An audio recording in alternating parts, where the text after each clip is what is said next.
देखते हैं क्या तैयारी है बीजेपी की। आपके क्षेत्र में भी उपचुनाव होना है गाजियाबाद में। भारतीय जनता पार्टी संगठन बेस्ड पार्टी है और मैं समझता हूँ देश नहीं दुनिया का अगर कोई संगठन सांगठनिक दृष्टि से देखे तो सबसे मजबूत संगठन भाजपा का है, इसलिए दुनिया की सबसे बड़ी पार्टी है। हमारे यहाँ बूथ से लेकर के पन्ना शक्ति केंद्र मंडल और जिले की पूरी टीम चुनाव कभी भी हो हमेशा तैयार रहती है। अभी सदस्यता अभियान आज पूरा हुआ है और मैं समझता हूं कि कोई पार्टी नज़दीक भी नहीं है देश नहीं दुनिया में भाजपा के, इसलिए भाजपा पूरी तरह से तैयार है। चाहे वो गाजियाबाद हो, करहल हो या कहीं दूसरी मीरापुर सीट हो, सभी जगह हमारी पूरी तैयारी है। सर कैसे देखते हैं सर, काफ़ी खींचतान मची हुई नजर आई। देखा गया कि आपके सहयोगी जो हैं वो सीट्स की डिमांड कर रहे हैं। आरएलडी को आप मीरापुर सीट तो देना चाहते हैं, लेकिन कहीं ना कहीं देखा गया कि गाजियाबाद, अलीगढ़ और अलीगढ़ की खैर और साथ ही कुदर की जो पश्चिमी उत्तर प्रदेश की सीटें हैं उन पर भी आरएलडी की डिमांड है। उधर संजय निषाद अलग से नाराज़ है। नहीं, ऐसा कोई नाराज नहीं है। देखिए ये तो हमारी जो सेंटर की लीडरशिप है और स्टेट की लीडरशिप है, ये उनका काम है और वो तालमेल बनाने के बाद ही सब चीज़ें चलती हैं। अब ये कहीं ना कहीं नाराजगी की बातें राजनीति में तो लोकतंत्र में होना भी चाहिए, इसमें कोई ऐसा बात तो है नहीं, लेकिन सब लोग एक साथ हैं। सभी को कैसे सेटिस्फाई किया जाएगा सर? कहीं ना कहीं इस बार भी देखा गया कि अंदर खाने एक गहरी चोट की गई जिसका खामियाजा बीजेपी को भुगतना पड़ा 24 के लोकसभा चुनाव में। नहीं, गहरी चोट नहीं हो तो पूरा प्रदेश जानता, आपने सारी चीज़ों को देख लिया है।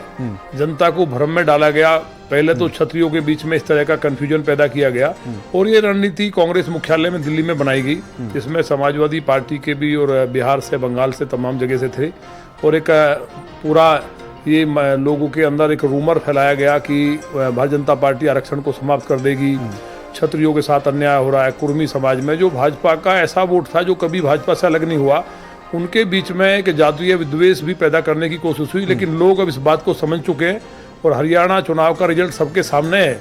हम लोगों ने रिजर्वेशन दिया, बाबा साहब अम्बेडकर के 5 तीर्थों को हमने डेवलप किया और माननीय मोदी जी ने स्वयं दलित समाज के पैर तक धोए। दलित बच्चों की नौकरियां लगे, उनके लिए हम लोग स्कॉलरशिप से लेकर के सारी व्यवस्थाएं की और उसके बाद भी इस तरह का रूमर जो फैलाया गया उसको जनता ने देख लिया है कि समाजवादी पार्टी ने बाबा साहब अम्बेडकर को भूमाफिया कहा। उसके अलावा दलितों की मसीहा बहन मायावती को मारने की साजिश तक रची गई, बाल बाल बची। तो और जो जब सपा की सरकार थी तो जो प्रमोशन में रिजर्वेशन होता था उसको समाप्त करने का काम किया और ये भाजपा माननीय मोदी जी ने कहा कि जब तक मैं हूँ रिजर्वेशन को कोई समाप्त नहीं कर सकता। तो वो भरम टूट चुका है और सारे लोग एकजुट हैं और जो उत्तर प्रदेश में जिस तरह से विकास हुआ है, बिजली का, सड़क का, पानी का, शिक्षा, चिकित्सा, तमाम, और जो लॉ एंड ऑर्डर सबसे बड़ी बात है, उसके कारण मुझे उम्मीद है कि हम लोग 10 की 10 सीट जीतेंगे और बड़े मार्जिन से जीतेंगे। सर एक बड़ा वोट बैंक आपके साथ था 2022 के विधानसभा चुनाव में, ओबीसी वोट बैंक जो कहीं ना कहीं छिटक गया, पीडीए के साथ चला गया। इस बार क्या लग रहा है कि 9 सीटों पर जो उपचुनाव है उसमें साथ आएगा आपके? देखिए हमारा ओबीसी वोट बैंक कहीं नहीं गया। ओबीसी आज भी हमारे साथ पूरी तरह से है। कुछ क्षत्रिय वोटों को क्षत्रिय सम्मेलन के द्वारा जिस तरह से एक अफवाह फैलाई गई और क्षत्रिय समाज के सम्मेलन कराए, ये बहुत बड़ी एक योजना दिल्ली में बनी थी। उस पर हम कभी अलग से कोई डिबेट होगी तो बताएंगे।